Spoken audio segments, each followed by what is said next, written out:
Right then guys, it's Lambretta Vlog Time.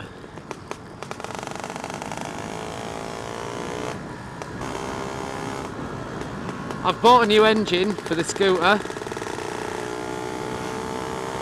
I've actually managed to get hold of a Spanish, as in Cervetta, as opposed to Italian Innocenti. It's actually Spanish.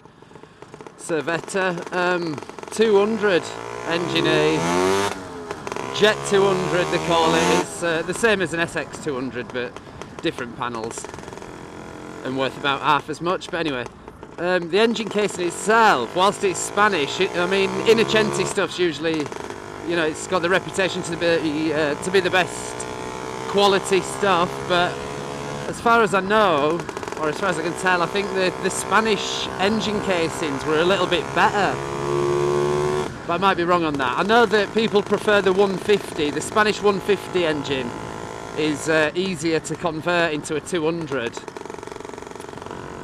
because of where the mouth is at the front for the barrel and piston and shit to go. To accept the barrel. It's a bit more substantial on a 150 to begin with, so reaming it out, you know, like boring it out to accept a 200 barrel is easier to do on a Spanish 150. But anyway, as I say, it's already a Spanish 200. It's already there. It started life as a 200 engine. So the idea is to build a 225. In fact, it'd be a good idea to just go to the garage and do this video. So let's go to the garage. Like that, watch. Snap. Ta-da. Right, this is it. This is Spanish 200 casing. It's been powder coated or dipped or something, I don't know. The numbers on a Spanish casing, a 200, I think a 150 is probably the same, but I ain't got one, but I think it's the same. It actually says SX 200. And you think, oh wow, it's an SX200 engine, but it ain't.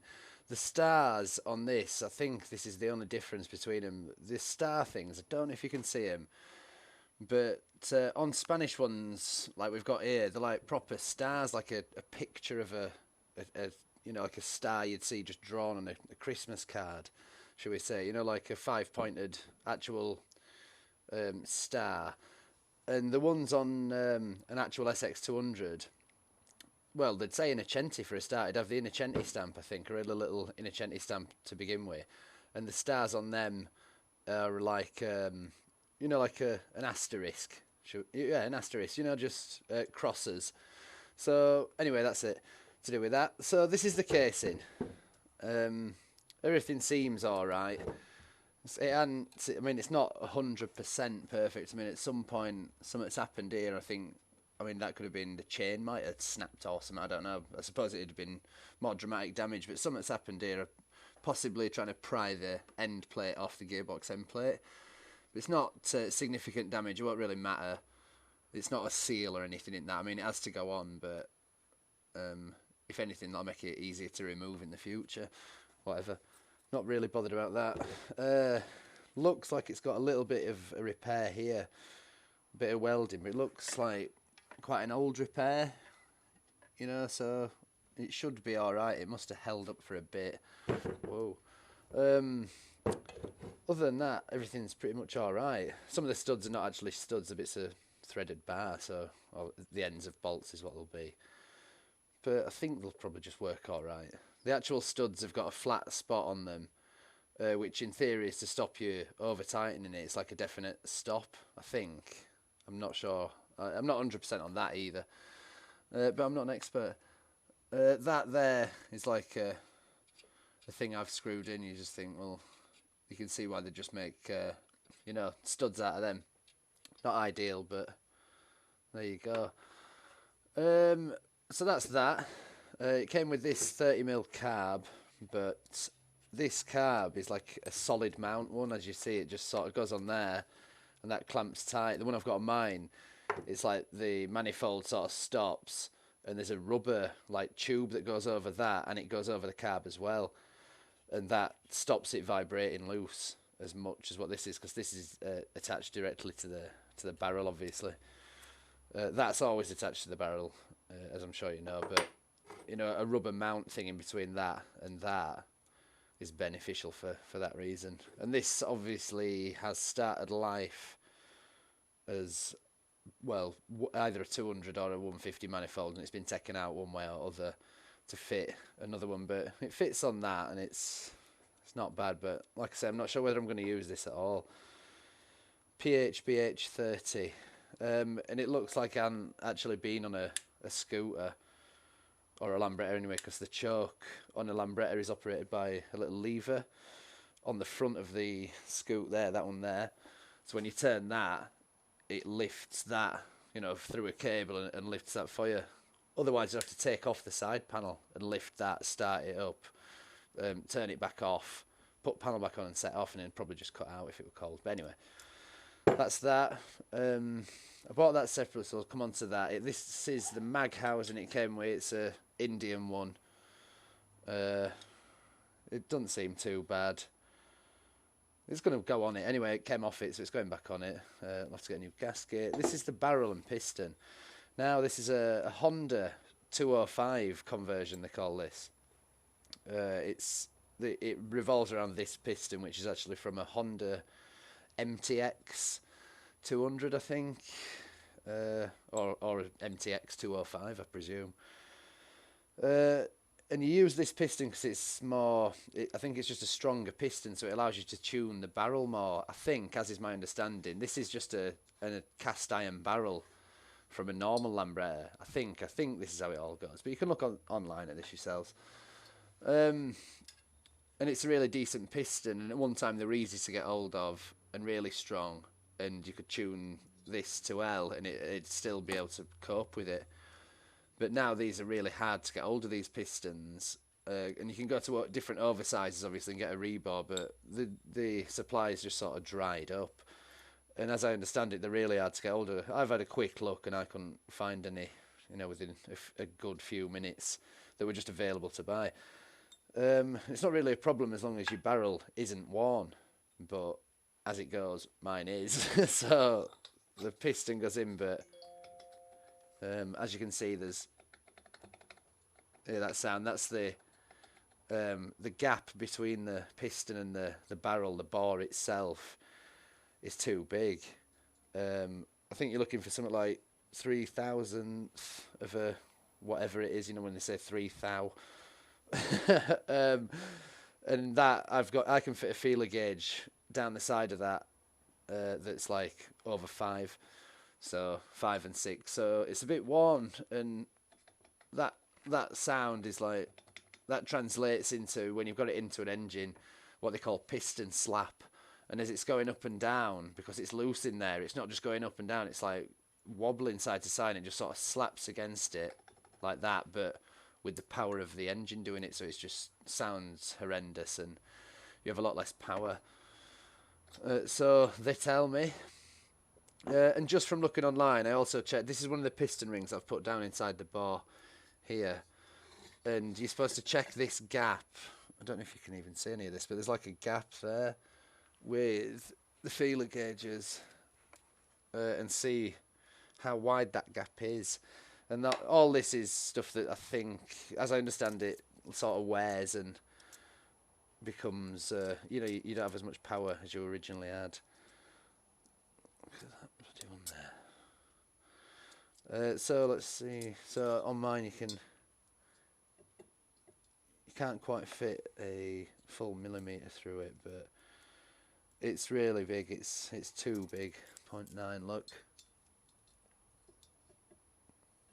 0.9 goes in, so nearly a full mil gap. And as I understand it, I'm not sure what the measurement is that you're looking for, because I've forgotten, but I think basically what I'm getting at is that I think this barrel and piston and that are not really going to be of any use, which is a shame, because it's been tuned like loads. Because once they changed it to this piston, start using this piston, you sort of tune this piston, tune the barrel to this piston or something. I'm not an expert on this, you're going to have to look at it, but as is my understanding so far.